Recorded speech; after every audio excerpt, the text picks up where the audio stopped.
Time for the Bio Sports Report. Pittsburgh Penguins have had their second meeting with Pierre Maguire about their opening for general manager. All the guys out there, that's your best option, Pierre Maguire. Because I can tell you what, morale's going down, that's for sure. Imagine Pierre whipping guys with a towel after practice in the locker room, trying to give Sid the Lid back massages, creeping out the players on a daily basis. But he had mentioned Hal Gill's a defenseman with a long stick. Is this a guy that's going to be traded, though? You're an announcer with a long stick from time to time. I guess. Yeah.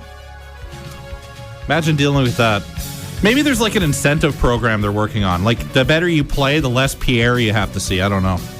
Either way, if I'm a Pittsburgh Penguin, I'm getting pretty creeped out right now. For New Yorkers who want to see the Rangers live in the Stanley Cup Finals at the Garden, it's cheaper to fly to L.A. and get tickets off an L.A. scalper than to stay in New York and get tickets to a game at MSG. It's cheaper to fly across the country. It's funny because the tickets for the Stanley Cup Finals in New York and L.A., these aren't even Canadian cities. They cost more to see one game at the Garden or the Staples Center than a season ticket would cost in Tampa, Miami, Phoenix, Nashville, or Carolina. Can you imagine? One game in New York is worth 41 games in Nashville. The son of Broncos legend John Elway was arrested for domestic violence after pushing his girlfriend out of a moving car. Yeah, John Elway the III was released on $550 bail or bond, whatever it is. And so you know, pushing a woman out of a moving vehicle falls under the domestic violence umbrella. You think that'd have a whole new umbrella? Domestic violence is something. Pushing a person out of a moving vehicle, that's something completely different. They gotta come up with a new law.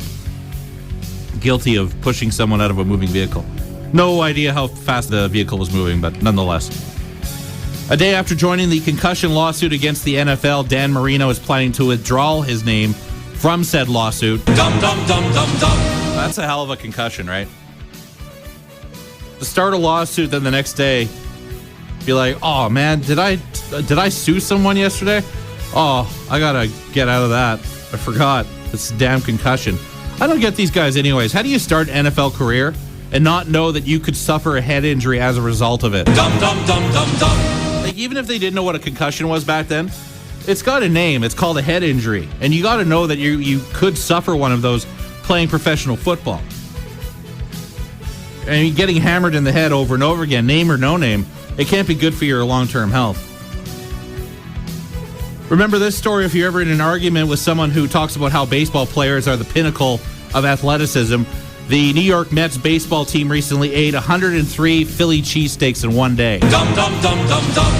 That's like, I think it's 3.5 per person.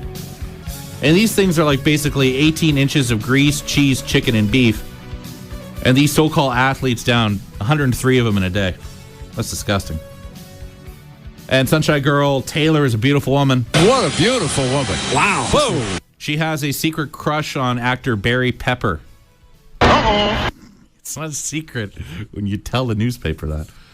By the way, who's Barry Pepper? No idea. I don't even think Barry Pepper knows who Barry Pepper is.